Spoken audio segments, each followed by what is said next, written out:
Welcome back to the Stories of Northern Life podcast, brought to you by the Sault Ste. Marie Museum. I'm your host, Nicole, and today I am joined by Alyssa Peer of the Dustcovers. So if you haven't already heard of the Dustcovers, this is a perfect time to get to know them a little bit. But I also suggest going to check them out at any of their upcoming shows. You can follow them on Instagram. You can go on their website and check out where they are playing next. All of those details will be linked in the show notes or in the description box. So make sure to check that out. So without further ado, let's get into this episode.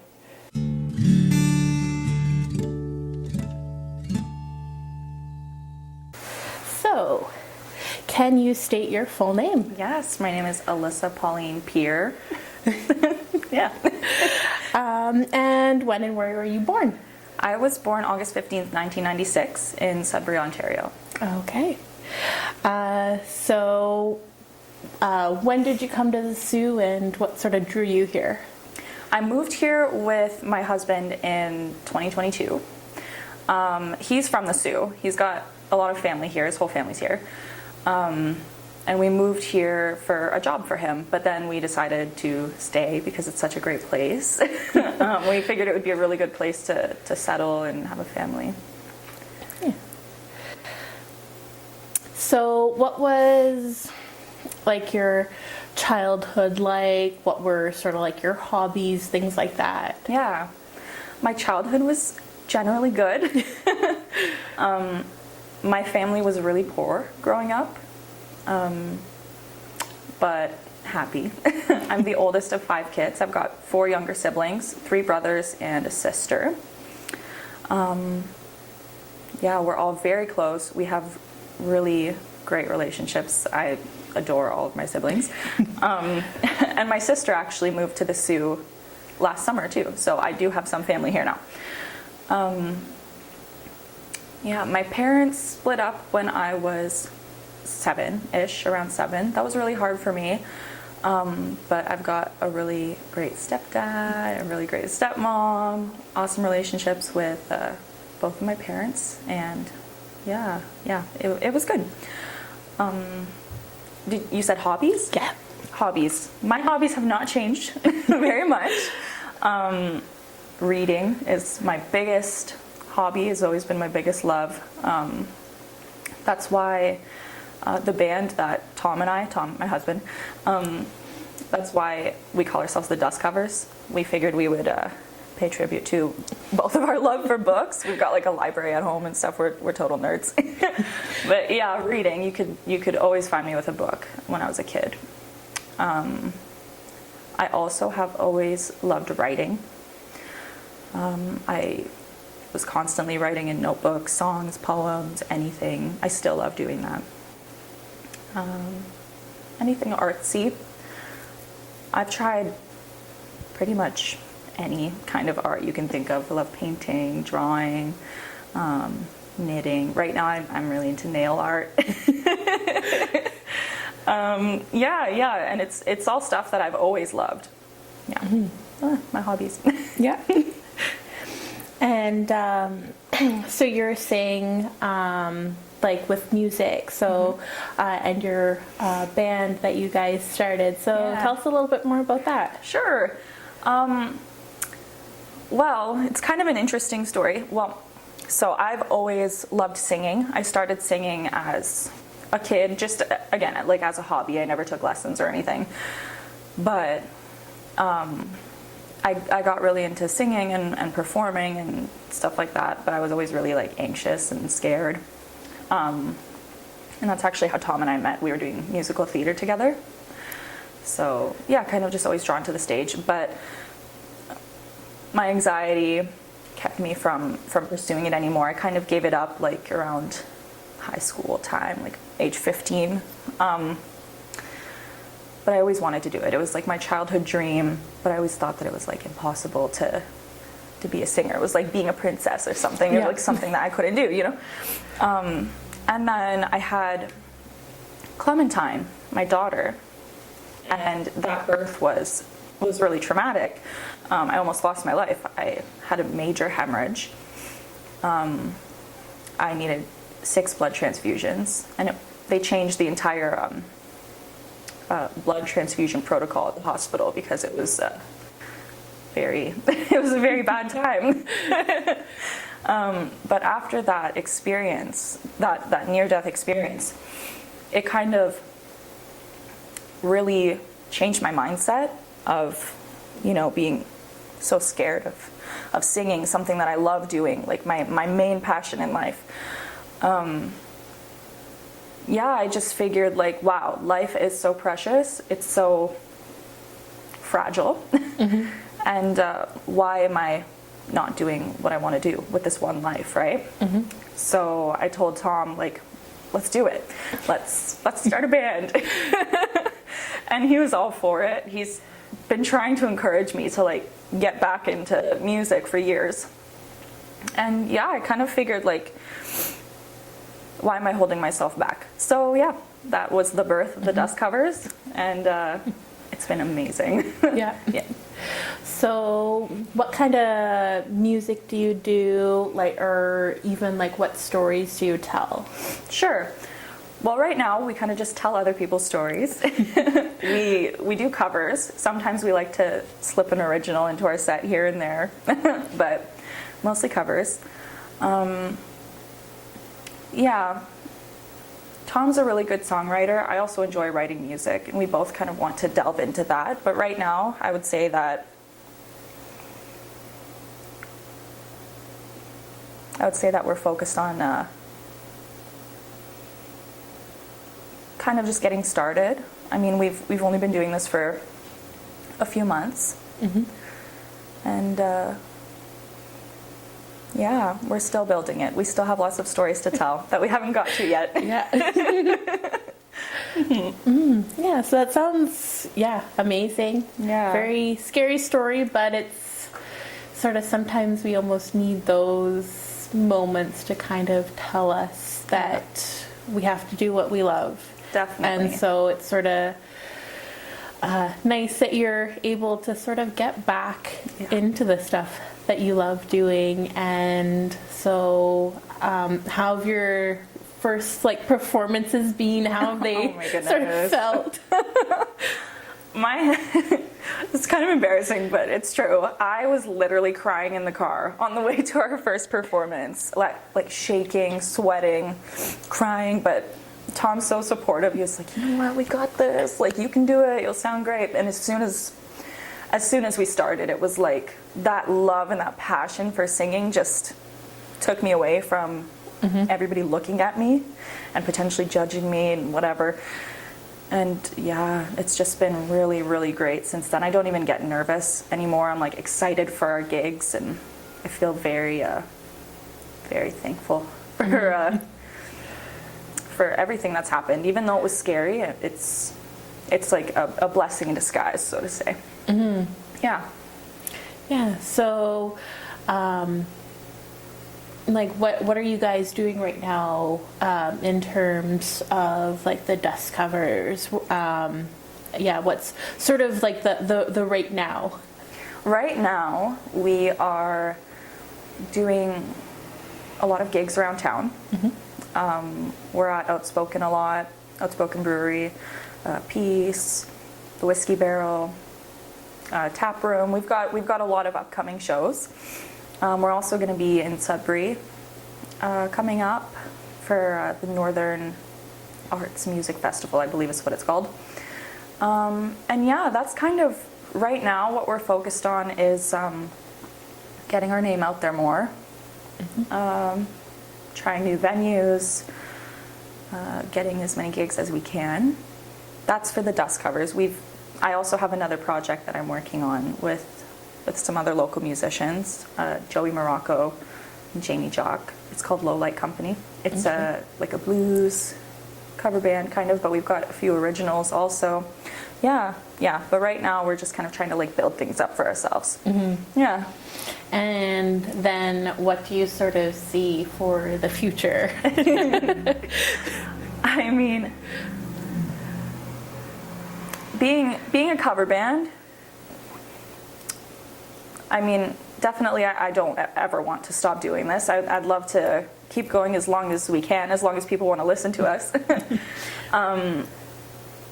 I would really love to write more music. I would love to make an album. That's definitely a big dream, is to like make an album and write my own music. Yeah, that's what I would say. My hopes for the future would be that.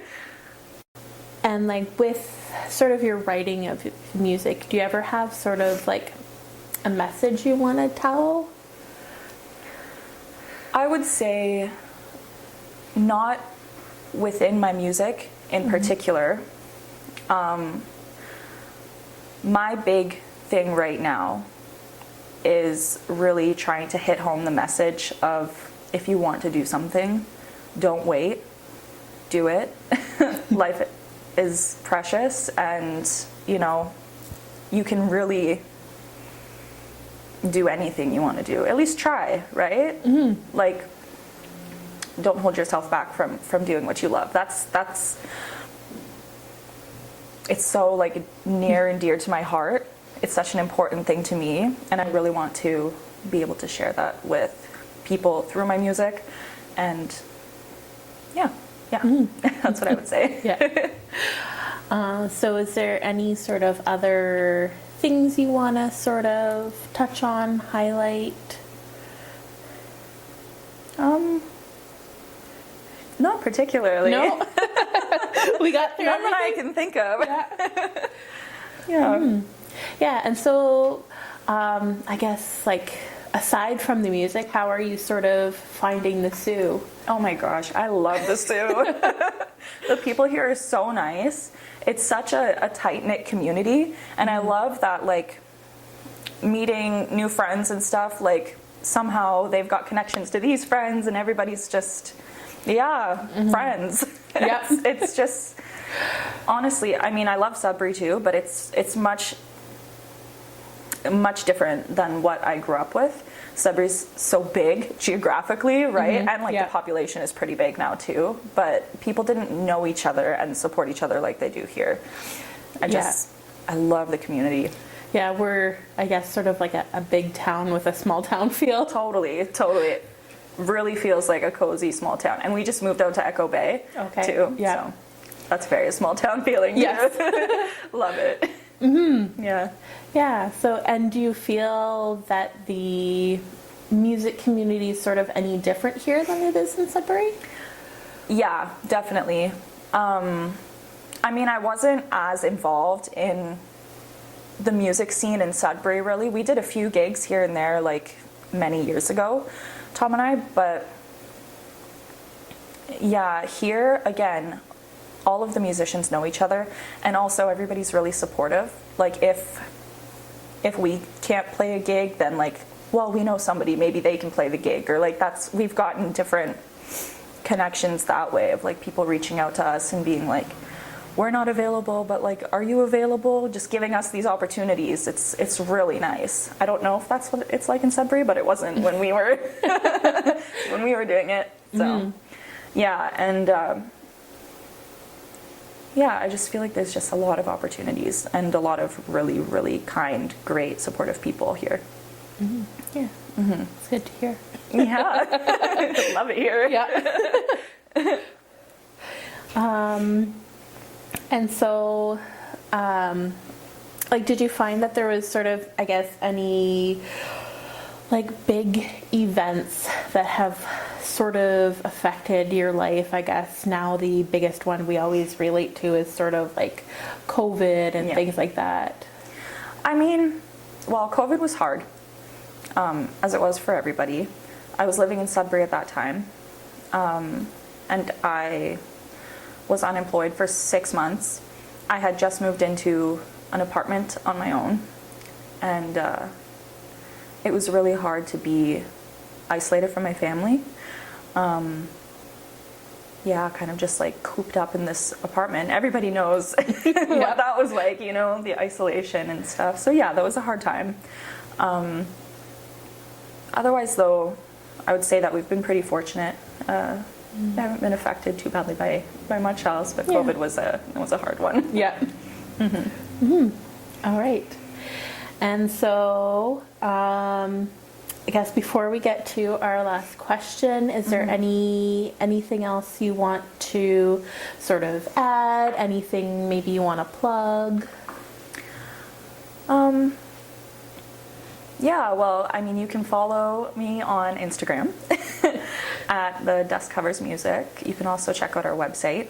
We've got all of our gigs posted there, and anything coming up in the future will be there as well. Yeah. Okay. All right. So now we get into the big final question. Yes. So if in 100 years the museum was to ever do an exhibit on you, sort of what would the title or tagline be? And then what would 3 artifacts be that sort of best represent you, that we could sort of feature as our highlight? Yeah, I've been thinking so hard about this question. So the exhibit name that I came up with, I was thinking, how can I tie books into this? Because books are my life, right? So I was thinking something like Cover to Cover. The story of my life. Something like that. Yeah, something related to reading books. As for artifacts, you definitely need a stack of books. Yeah, and then something that I was talking to my husband about this too, something that like really defines who I am, like my style, and you'll pretty much only see me wearing is like knit sweaters. Like usually a good knit old man sweater that I've found at Value Village or something like that. So one of those, and a photo of my family. Okay. Yeah, for sure. Very all good, cozy, sentimental stuff. Yeah, totally. Yeah. That's the vibe. Perfect. All right. Yeah. So thank you for joining us. Yeah, thank you so much for having me. I really had a good time. Perfect. Awesome.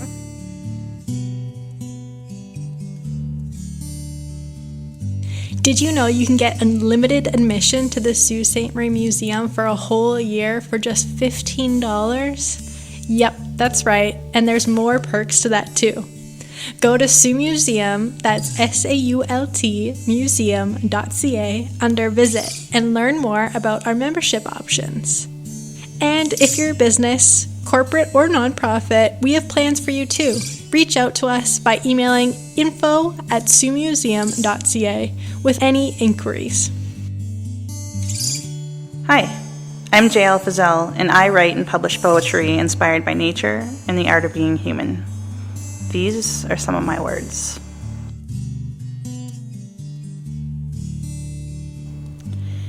This poem is from my 3rd book, North of Dreams, and it's about mountain climbing. And for any of you who have done that, you'll be able to relate. Mountain climber. Maybe the mountains called me. Maybe they feel like home because I'm used to challenge and adversity. I'm used to jumping hurdles and holding on for dear life. Maybe the mountain feels like home because despite all of this, I still see the beauty of rocky terrains and the reward of reaching the peak. The moment you're certain you could fly.